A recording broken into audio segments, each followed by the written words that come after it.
आज आपका एक बार फिर स्वागत है और आज का विषय है गांधी और हमारा समाज। जब से कुछ नई टेक्नोलॉजी मार्केट में आई हैं जैसे फेसबुक, व्हाट्सएप, तो इनको विकसित किया गया मानव के बीच की दूरी को कम करने के लिए और सत्य को व्यक्ति तक पहुंचने के लिए। परंतु इन परिवेश में ऐसा हुआ कि जो देखने को मिल रहा है, अब जो नए सर्वे आ रहे हैं, लोगों ने अलग अलग सर्वेक्षण किया और ये पाया कि इसका इम्पैक्ट गलत जा रहा है समाज पर, खास करके हमारे बच्चों के ऊपर। क्योंकि तकनीकी का विकास हमारे आईक्यू लेवल को, हमारी मानसिकता को सकारात्मक दिशा में बढ़ाने के लिए होता है। हमारे पूरे शोध का, पूरे अध्ययन का मूल केंद्र बिंदु होता है। परंतु आज महापुरुषों के प्रति, समाज के प्रति, सिद्धांतों के प्रति नाना प्रकार की ओछी भ्रांतियां फैलाई जा रही हैं। अब इसमें आवश्यकता आन पड़ी है कि ऐसे तपे तपाए लोगों की, जो समाज के लिए, राष्ट्र के लिए, देश के लिए अच्छा कार्य कर रहे हैं, कदम उठा रहे हैं आगे, ताकि हमारा राष्ट्र पुनः अपने उस आयाम को प्राप्त कर सके जिसके लिए हमारे मनीषियों ने, ऋषियों ने, चिंतकों ने तपा है।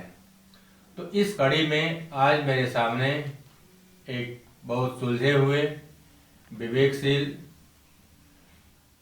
मेहमान है आपके सामने, मदन मोहन वर्मा जी, जो एक जिम्मेदार पद पर कार्यरत हैं और साथ ही साथ समाज को दिशा देने के लिए उन्होंने एक ऐसे व्यक्तित्व को चयन किया अपने जीवन में कि जिसका पूरे आज़ादी में भारत के पूरे स्वरूप को एक सूत्र में बांधने के लिए हर तरह के, हर तबके के लोगों को सही मार्ग दिखाने के लिए जिन्होंने अपना पूरा जीवन आहुत कर दिया, जिनका नाम आप भली भांति जान रहे हैं, राष्ट्रपिता महात्मा गांधी।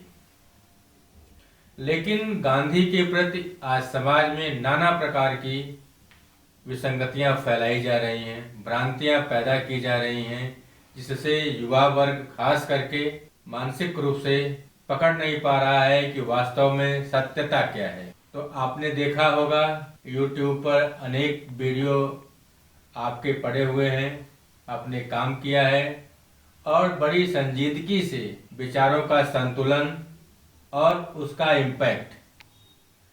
तो हमें भी कई एपिसोड देखने को मिले, जिज्ञासा हुई कि क्यों न आप लोगों से परिचय कराऊं।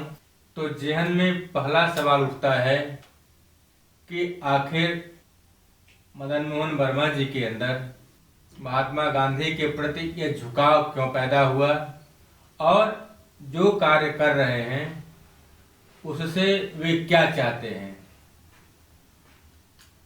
तो सर जी, आपसे हम जानना चाहेंगे, खास करके आज की युवा पीढ़ी के लिए, कि जिस तरह से गांधी के लिए भ्रांतियां फैलाई जा रही हैं और समाज में अगर गांधी के प्रति भ्रांतियां फैलती गई तो समाज में बच्चों के ऊपर क्या प्रभाव पड़ेगा, आज़ादी में गांधी का क्या रोल था, और सबसे पहले आप बताने का कष्ट करें कि आपका गांधी के प्रति इतना लगाव कैसे पैदा हुआ।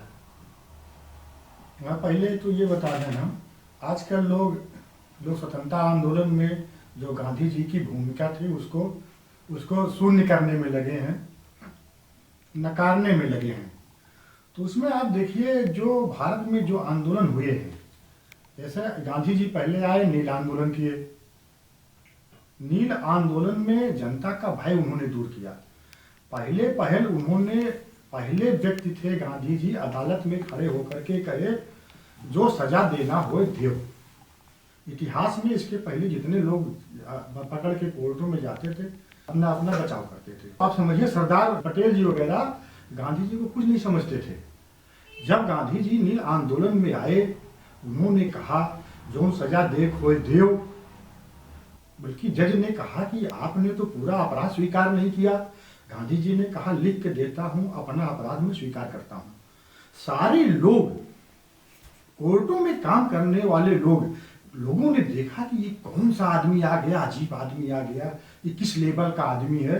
सारे वकील वर्ग लगभग उनके शरणागत हो गए। सरदार पटेल उठे, उसी में शरणागत हो गए। आप समझिए नील आंदोलन हुआ, खेड़ा आंदोलन हुआ, असहयोग आंदोलन हुआ, साइमन कमीशन का बहिष्कार हुआ।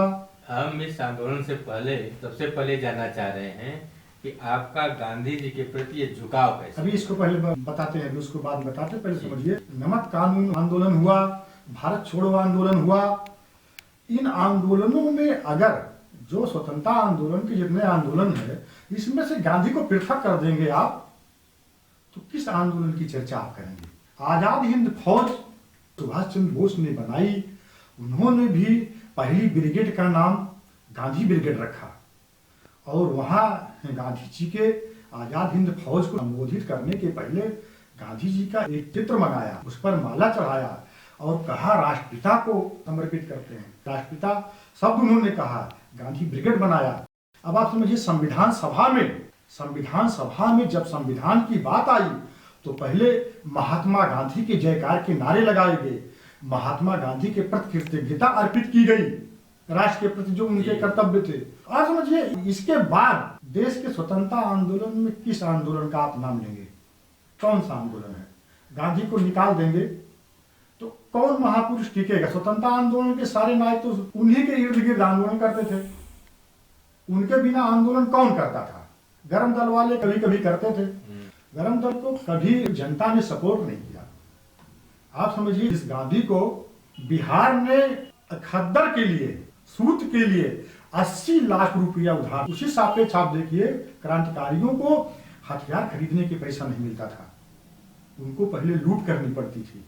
तो देश का कोई भी आंदोलन आप समझिए, आप बता दीजिए एक भी आंदोलन जो गांधी को आप हटा दीजिए, फिर क्या पढ़ोगे आप? फिर आपका स्वतंत्रता आंदोलन बचेगा ही कहां?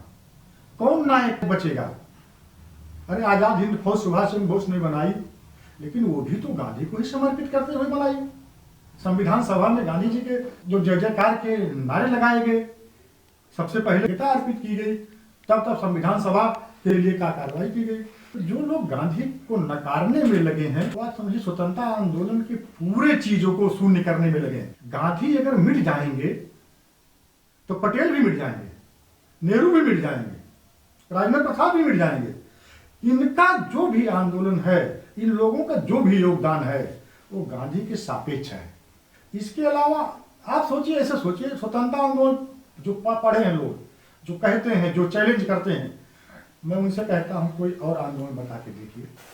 आप नील आंदोलन को माइनस कर दीजिए, असहयोग आंदोलन माइनस कर दीजिए, नमक कानून माइनस कर दीजिए, साइमन कमीशन का माइनस कर दीजिए, नेतृत्व मिशन का जो विरोध हुआ था वो माइनस कर दीजिए, भारत छोड़ो आंदोलन माइनस कर दीजिए, आजाद हिंद फौज से गांधी को निकाल दीजिए, संविधान सभा में गांधी जी के जय जयकार के नारे लगाए गए, तब वहां कृतज्ञता अर्पित की गई।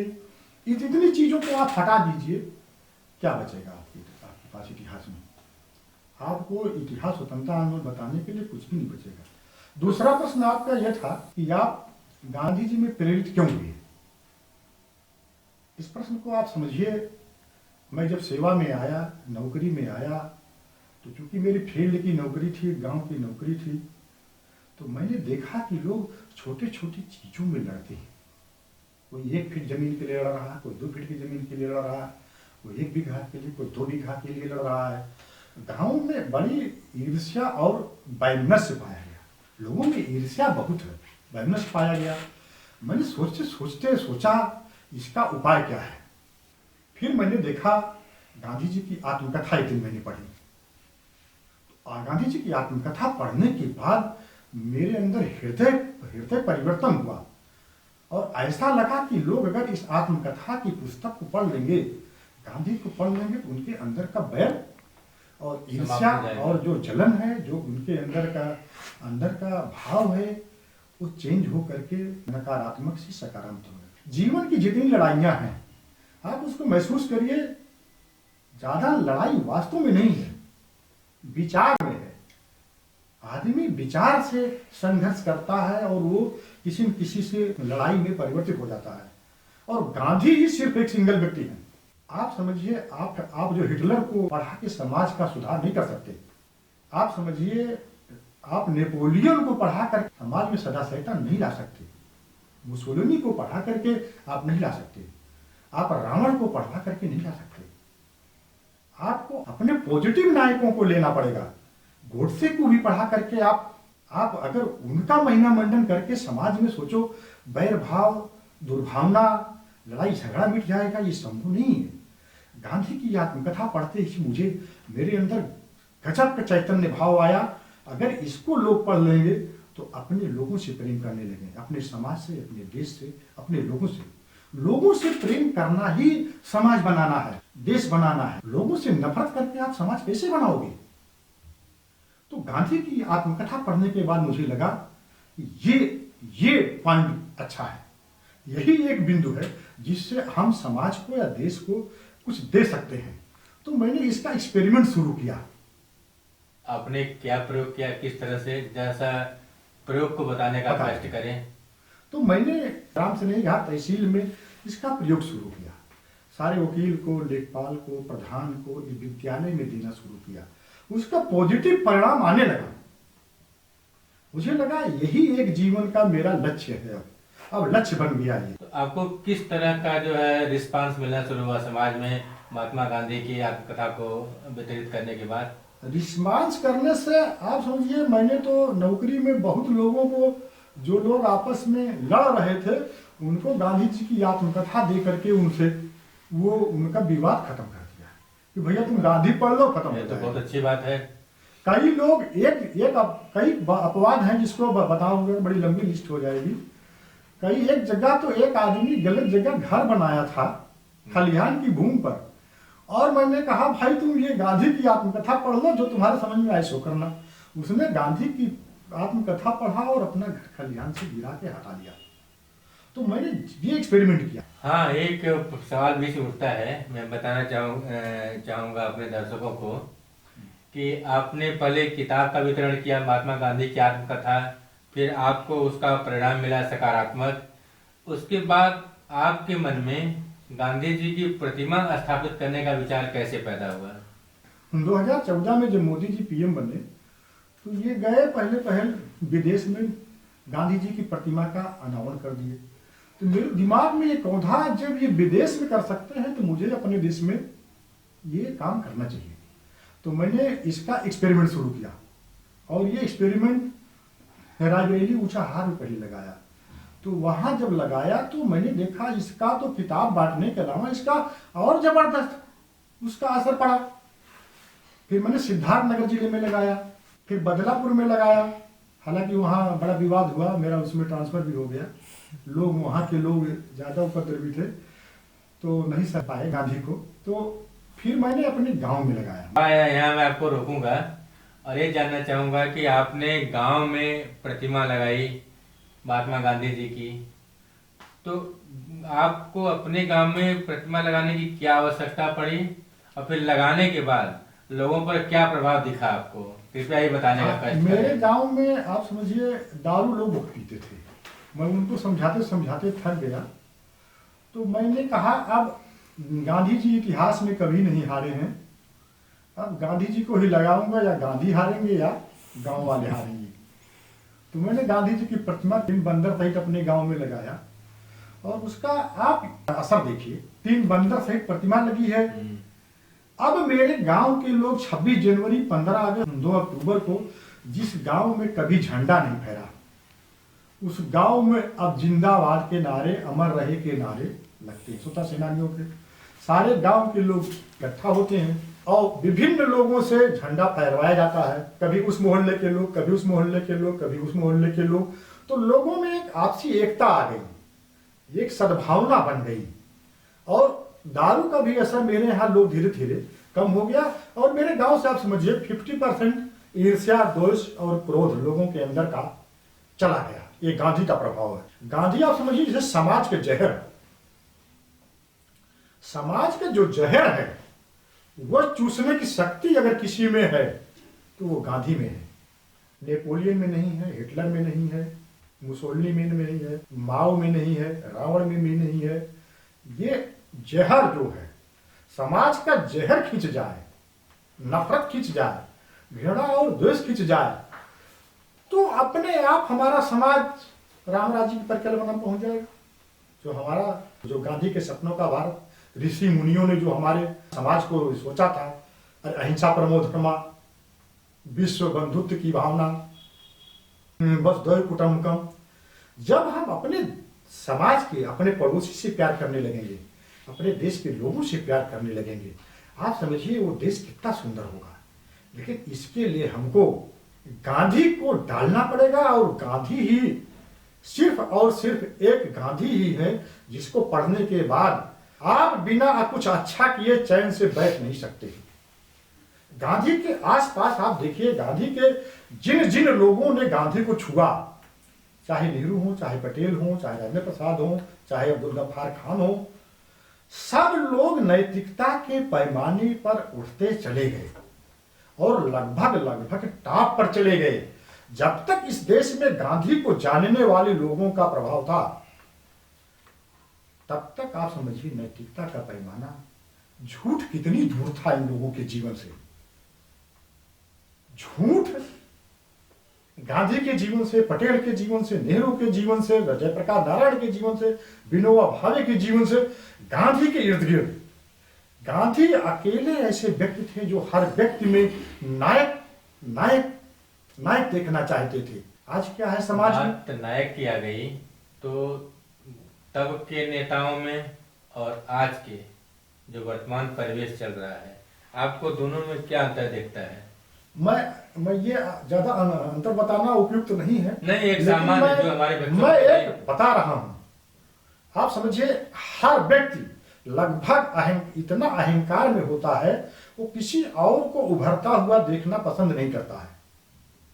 इतिहास में आप देखिए, पार्टियों को आप देखिए, किसी पार्टी का नाम नहीं लूंगा, लेकिन कोई प्रमुख नेता अपने पार्टी में किसी और को अपने से ऊपर उठते हुए देखना पसंद नहीं करता। वो उसको एन केन प्रकारेण दाव पेच से, ये भारत की ही बात नहीं है, ये विश्व की बात है। आप समझिए मुसोलिनी कहता था वन मैन वन प्रॉब्लम, किसी को उठने नहीं देता था। गांधी सिर्फ थे, सिर्फ और सिर्फ इतिहास के अकेले, सामान्य व्यक्ति होंगे लेकिन महानायकों में गांधी थे जो अपने इर्द गिर्द सबको नायक बनाते थे। और नायक इस तरह नहीं बनाते थे किसी से छीन लो, किसी ने झपट लो, वो उसके अंदर की सदा सहता, उसके अंदर की नैतिकता को महानता की तरफ ले जाते थे, उसके अंदर का तिरोभाव कर देते थे, उसके अंदर का घृणा, द्वेष, ईर्ष्या, जलन, वो उसके अंदर प्रेम पैदा करते थे। और आप समझिए देश या समाज चलाने के दो पैमाने हैं, या ताकत से चलेगा या प्रेम से चलेगा। ताकत वाला नकारने की जरूरत है। अगर आप अपने पड़ोसी से प्यार नहीं करोगे, अपने आप सोचिए, अगर हर जात दूसरे जात से नफरत करेगी, हर धर्म दूसरे बैर करेगा, तो आप तो मतलब आप जंगली टाइप के हो गए। उसमें क्या था, कबीलों में क्या था, विकास क्या है? विकास तो यही है कि हम एक अच्छा समाज बनाएं। हमें पार्टी नहीं जितानी चाहिए, हमें जाति नहीं जितानी चाहिए, हमें समाज जिताना चाहिए। और समाज गांधी जिता रहे थे। तो आपने भी देखा कि एक बात वर्मा जी के विचारों से ये सामने निकल के आई कि गांधी जी नेतृत्व करते हुए भी नेता पैदा करते थे, और आज नेतृत्व विहीन नेता नैतिकता का हनन कर रहा है। तो जो यह एक बड़ी गिरावट आई है, हमें इसे पुनः उठाना पड़ेगा। जैसे एक कुशल अध्यापक वो चाहता है कि हमारा हर विद्यार्थी सबसे उत्तम छात्र बने।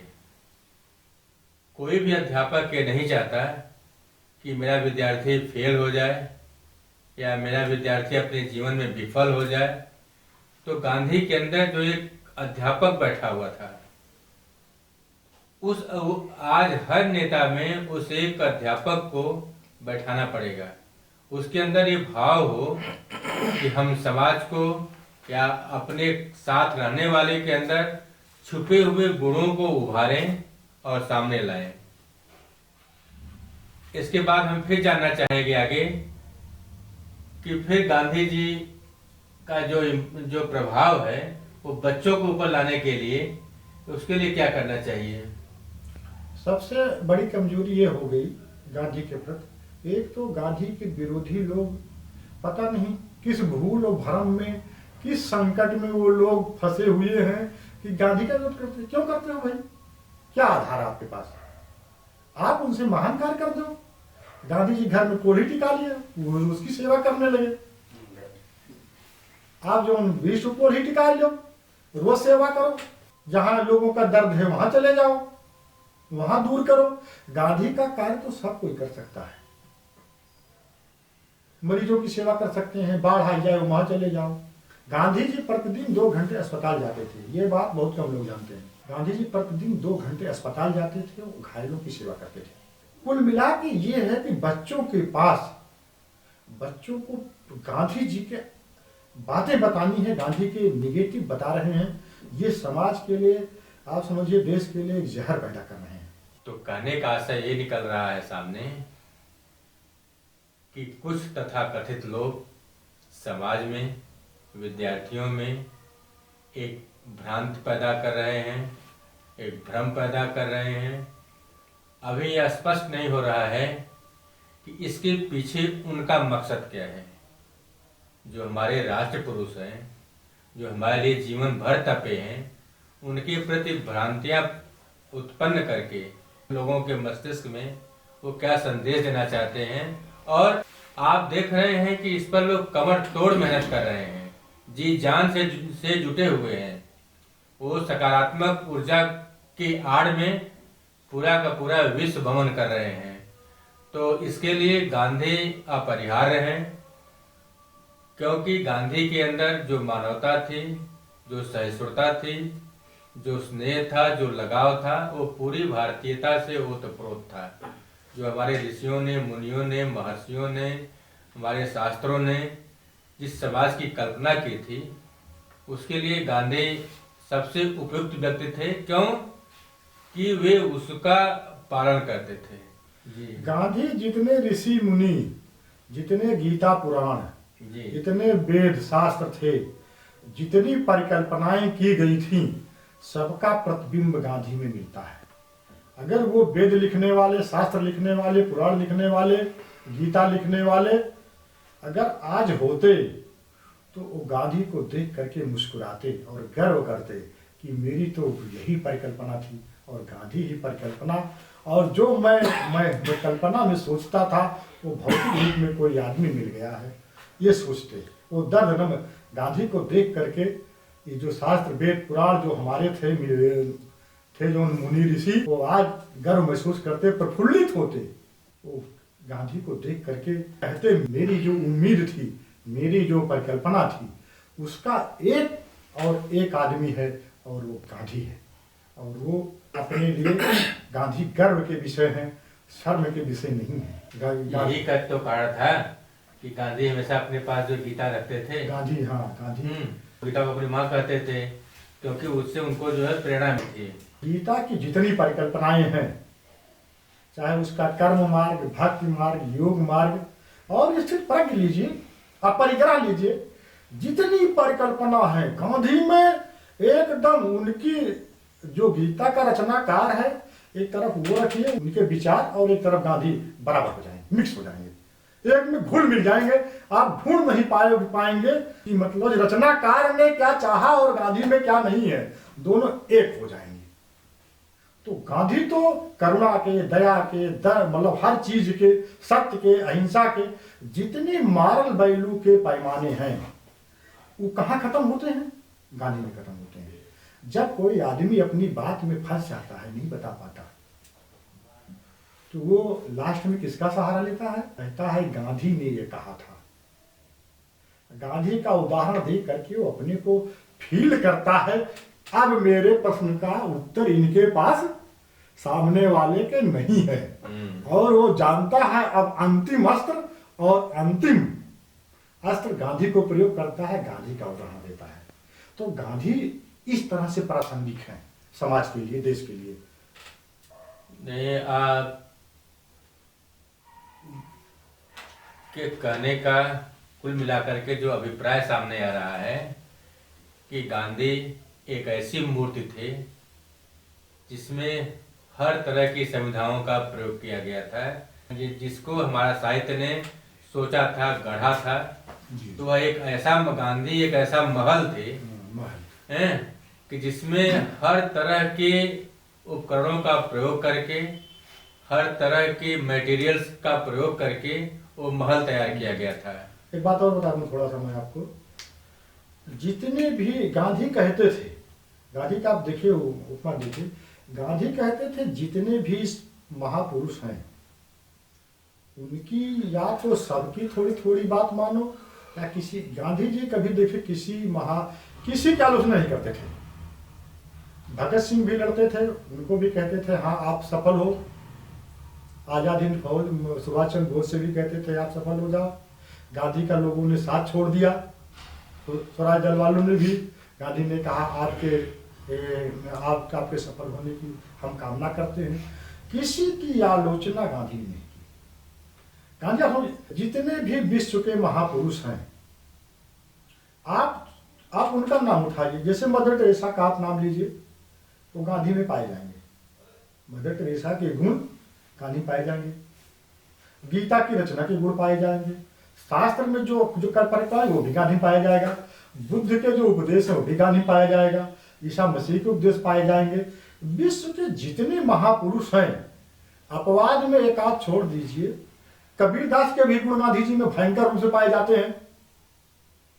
दरअसल नानक के, तो जितने महापुरुष हैं सबका अगर एक योग करिए और उस योग का एक कोई प्रतिमूर्ति बनाइए, उसकी कोई आप परिकल्पना करिए, तो वो महात्मा गांधी निकल के आते हैं। नहीं, जैसा आप बता रहे हैं और जैसा भी गांधी साहित्य में उपलब्ध है कि गांधी जी किसी का विरोध नहीं करते थे, गांधी जी सबको सहयोग देने की बात करते थे। और इसके पीछे का जो सबसे गूढ़ रहस्य है जो मैं समझ पा रहा हूं कि गांधी का केवल एक उद्देश्य था कि देश स्वतंत्र हो, देश आजाद हो, जो सत्य है वह स्थापित हो और अहिंसात्मक तरीके से उनका बस मूल उनके जीवन का या उनके का कि हम नैतिकता को धारण करते हुए अहिंसात्मक तरीके से आजादी को प्राप्त करें, क्योंकि यह सत्य है। और इसीलिए गांधी सबसे कहते थे कि जो भी करो वह अहिंसात्मक हो, सहयोगात्मक हो और हमारे उद्देश्य की पूर्ति कर सके। और हमारे जीवन का लक्ष्य भी यही होता है कि हम अपने उद्देश्य को प्राप्त कर सकें, किसी को नुकसान पहुंचाए बिना। अगर कोई नुकसान पहुंचा रहा है तो उसे रोकना हमारा दायित्व तो है। गांधी ने भी रोका है, सबने रोका है, लेकिन अहिंसात्मक तरीके से। हमें भी वही रास्ता अख्तियार करना चाहिए। शायद गांधी का आशय भी यही था। बिल्कुल, आप सहमत है उससे? बिल्कुल बिल्कुल। नैतिक विकास चाहते थे वो, धन से, उससे और चीजों से पहले उनको था कि लोगों का नैतिक विकास हो। नैतिक विकास पहले था और चीजें उसके बाद में थी। लेकिन नैतिक विकास में फिर झूठ का क्या रोल है? गांधी जी ने कहा, वही तो कहे वो, सत्य ही ईश्वर है। पहले उन्होंने कहा ईश्वर सत्य है, तो फिर समस्या फंस गई। ईश्वर तो अलग अलग हो गए, हर धर्मों के ईश्वर अलग अलग हैं, कुछ नास्तिक भी हैं। तो उनका ईश्वर सत्य कहने पर सत्य गायब हो जाएगा, उनका तो ईश्वर ही नहीं है नास्तिकों का। तो उन्होंने फिर पलट के कहा सत्य ही ईश्वर है। और गांधी का सत्य क्या था आप समझिए। गांधी का सत्य था जैसे आज़ादी मिलनी चाहिए, लोगों का स्वास्थ्य अच्छा होना चाहिए, लोगों को शिक्षा मिलनी चाहिए, झूठ नहीं बोलना चाहिए, सत्य बोलना चाहिए, माँ बाप की सेवा करनी चाहिए, लोगों से प्रेम करना चाहिए। जो उनका चाहिए शब्द था, जो अच्छा अच्छा चाहिए शब्द था, उसी को गांधी ने सत्य कहा और उसी को उन्होंने ईश्वर कहा, और वही नैतिकता है गांधी की।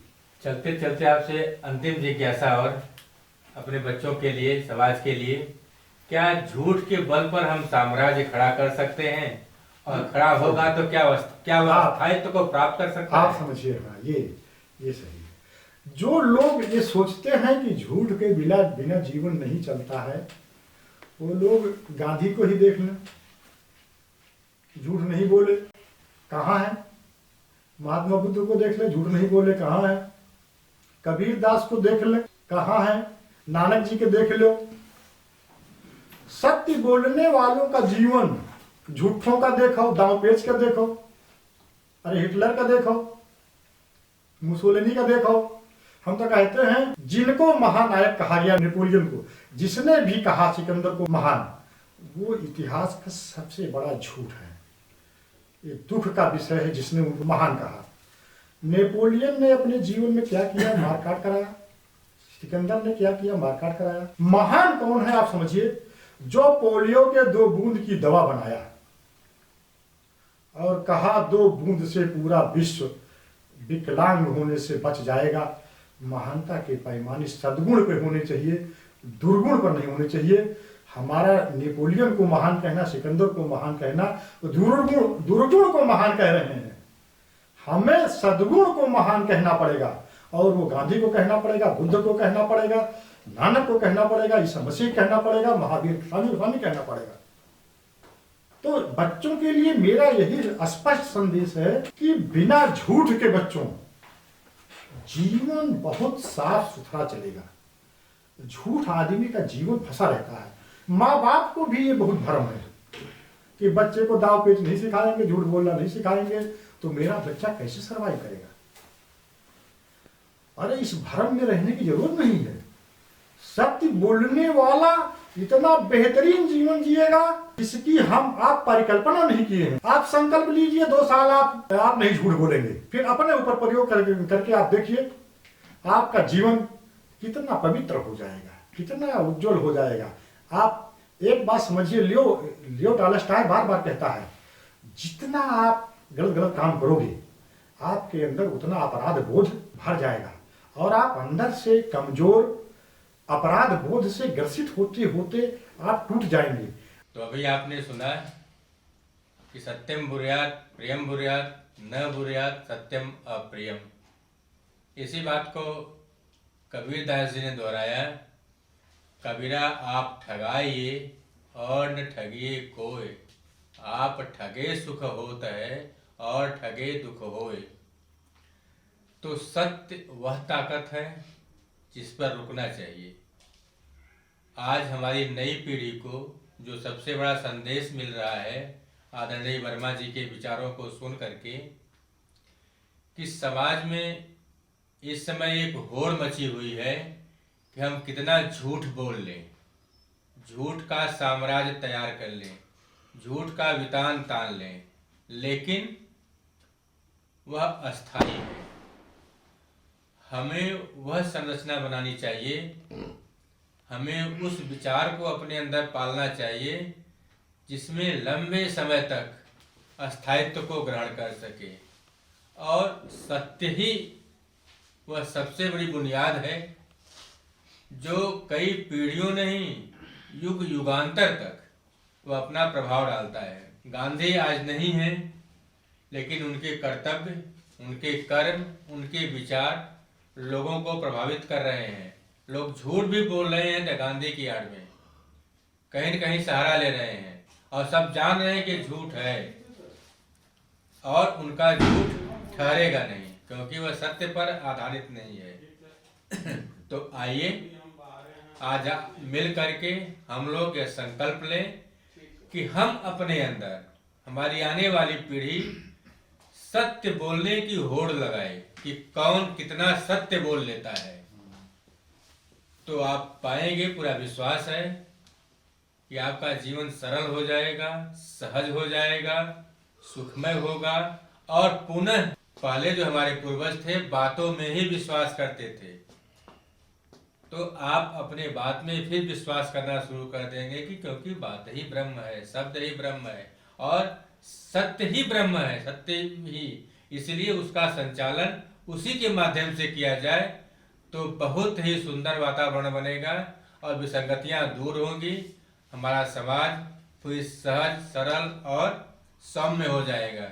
इसी के साथ बहुत बहुत धन्यवाद और नमस्कार आप लोगों को पुनः एक बार धन्यवाद। धन्यवाद। एक बार फिर मिलते हैं अगले एपिसोड में।